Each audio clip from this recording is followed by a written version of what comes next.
Hi.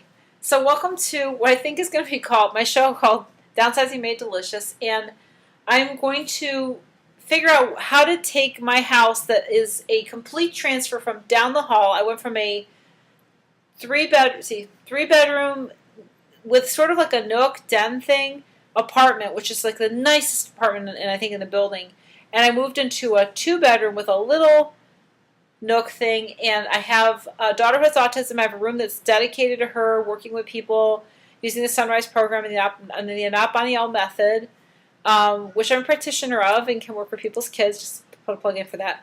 Anyway, so I'm going to have to leave a room aside for that, and that's kind of tricky. And then I have like all these other. I have things that are just too much of everything. I have too much. It just seems like too much, but then when you each go to each item, you're like, well, why am I keeping this? Well, this is this coconut oil stuff. It's really pretty good, but I have two. You know what I mean? I had one at the table, one here, and this one has a little bit of sweetness in it. So right now I'm doing a severe paleo, and I'm not using any sweetness. And now it sits here. This is a perfect example how you change your life, and then all of a sudden what you have is like you don't need it anymore, but you don't know if you're going to change back. You don't know if you're going to stay with the new thing that you're doing. It's like you just don't know what your future's going to be, and oftentimes I'll change. I'll go onto a diet. I bought all that Herbalife, the giant box of Herbalife, and it's really good. I mean, don't get me wrong, Herbalife is crazy good.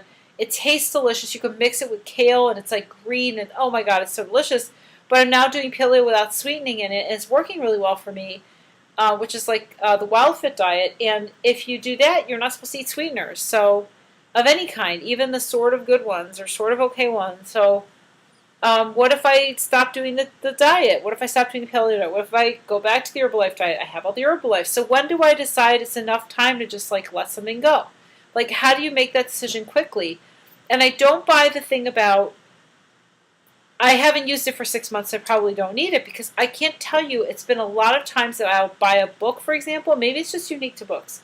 Or I'll even buy sometimes a product and I'll go to use it and I'll be like, oh my gosh, mostly it's books though. I'll be like, oh my gosh, I bought this book. It sat on my shelf for like 5 years. I pick it up. I'm like, this is crazy. This is amazing. I love this book. This has helped me so much. Why didn't I read this book?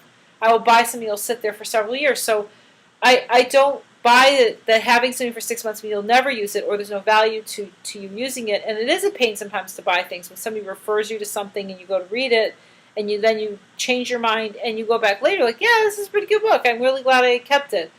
And otherwise I forget the title or whatever. So what I'm saying is, I don't think it's as easy for me as just saying 6 months and it's out. But there might be something to that. There might be something in that I can use.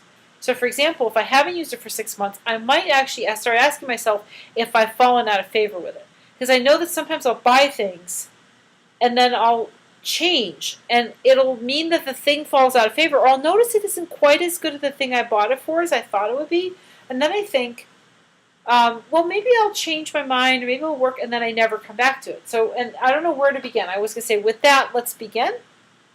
So, let's begin. And I'm going to just I was thinking about grabbing these things from the kitchen because I want to get my kitchen working, and I can't fit things in my drawer. And if you come here, I mean, I just walked around with the video. You can watch my starting video, and I'll show you where everything is. But I have these, this drawer, and I've got room for regular silverware and some serving silverware. But the problem is, if you look up here, see, I got a lot of things here. So I've got a lot of silverware that more than fits, right? So you see under here? And it's got things that I decided that a baster, for example, for me is now really not necessary, because when I cook turkey, we lost my video. It seems to be working fine and staying moist without using a baster.